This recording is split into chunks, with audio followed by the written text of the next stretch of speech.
What's up, y'all? Um, Hi.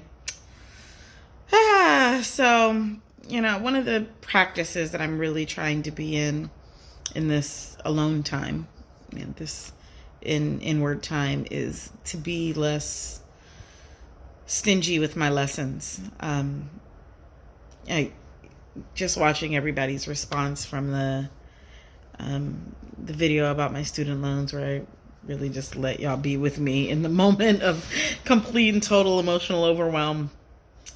And just continuing to be reminded that we all get to grow. We all get to grow together, and that when I am willing to be in process with people rather than only in my shiny self, it's helpful. It's helpful for other people's journeys, and it's helpful for mine. I'm not even sure so I always say that, and then the truth is it just comes out the way it's supposed to. I want to share a lesson that I'm in right now for myself. And I'm sharing it with you because I want to remind you that this journey, this radical self-love journey, is an imperfect journey. It is a journey.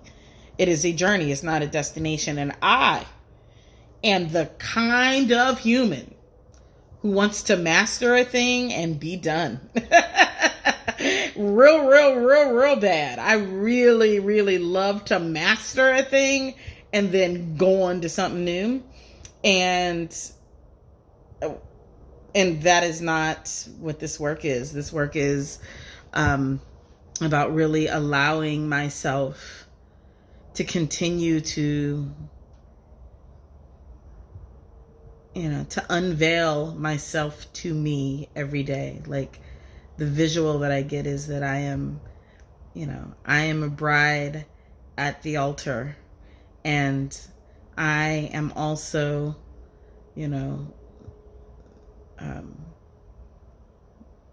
the groom or the bride or whoever the other person is that you're marrying.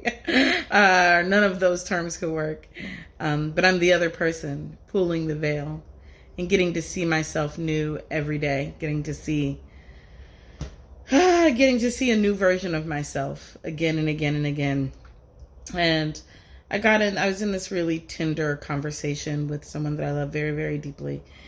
And one of the things that comes up for me so regularly is the fear of not being chosen, and the fear of, particularly in my closest relationships, some belief that if I'm not getting it right, that I'll be left, right? That if I'm not getting it right, that it makes me unlovable and people will depart from me. And it comes up in my body as such an intense fear. And, there are times when that reflection has looked really real. And then there are times when that reflection is an illusion. What is true is that it is always an illusion, because if people are departing from me, it's not about me. It is about what they need for themselves. And even and that doesn't mean that my behavior didn't illuminate something for them that they need for themselves. But the choice that they made is their choice. That is about what they need. It actually isn't personal in that way. And so I just got to have it reflected to me, the awareness of how that happens. And one of the things that, lives underneath that is always, my mother's death, and, that the, cosmic size vacancy that felt. And then, but even in that, I get to see the illusion. Like, my mother is so with me. My mother's so consistently around. She's so direct in her communications, in her sending people to me. My mother used to say, "I'm your biggest cheerleader." And I feel like every time I look on Instagram and see you all celebrating my joy of like buying flowers and watching the Muppets. I believe my mother sent you. Um, and every time, I dare to be brave and it's reflected back to me um, in affirmation, I know that my mother sent me. And even when detractors come and point something out or say something that feels critical, because my mother always would say too, I'm your biggest critic and I'm also your biggest cheerleader. And I'm like, oh, my mom must have sent them. So I say all of that to say that whatever it is that feels like it is about not being enough, right? That it's just not true, right? That story is not true. And that whatever it is that you feel like you have lost, look for it. It's somewhere.